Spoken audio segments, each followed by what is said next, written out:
Now, a new plan laid out detailing a solution to the massively increased rush hour congestion over the past year. A toll that could cost drivers up to 37.5 shekels per day, provided they're driving through the center of the state. And further plans are to be revealed in time. So joining us with more insights into this situation is economic consumer behavior expert, Assistant Professor Vili Abraham. Vili, thanks so much for being with us. Now, the tolls apparently apply in varying degrees to drivers in 3 different areas: central Tel Aviv, and the inner zone and the outer zone. And of course, this is also during certain times of day. But what exactly does this mean, and where are these zones? All right, so we're talking about fees that will be collected via electronic means, cameras.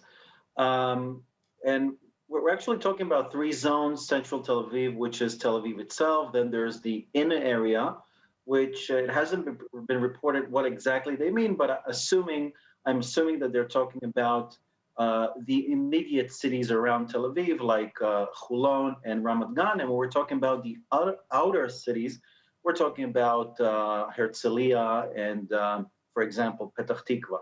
I assume that's what they're talking about. Now, the fees will vary depending on the hours of the day. So if you're traveling within Tel Aviv between 6:30 in the morning and 10 o'clock in the morning, the rush hour, you'll pay 5 shekels.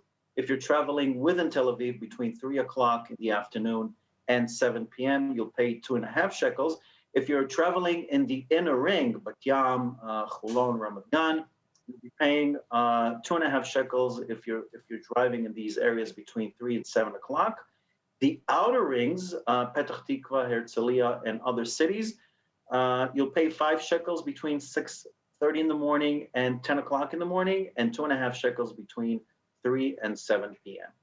So what about residents who are living in the city, for example, who during rush hour traffic are actually in the opposite direction? They're leaving the city, but they're still technically driving in the city. What about commercial vehicles that make a living driving in and out of these high congestion areas? How is this going to affect them? Yeah, well, that's a serious question. We know that buses and taxis and emergency vehicles they will be exempted from this fee. It's a really good question. What happens to truck drivers and people who are making a living out of driving?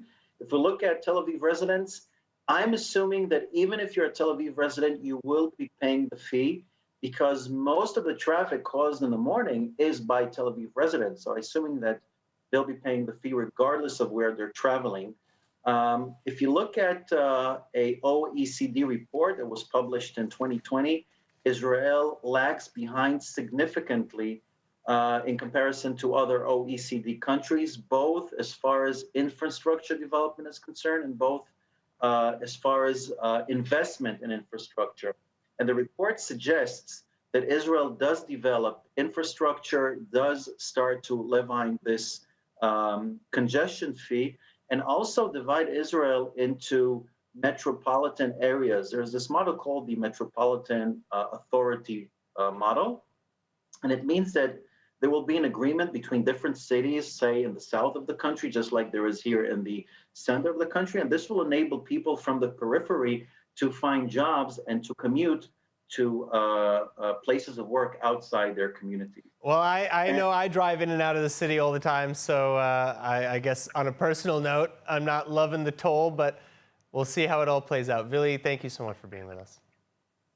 It was a pleasure.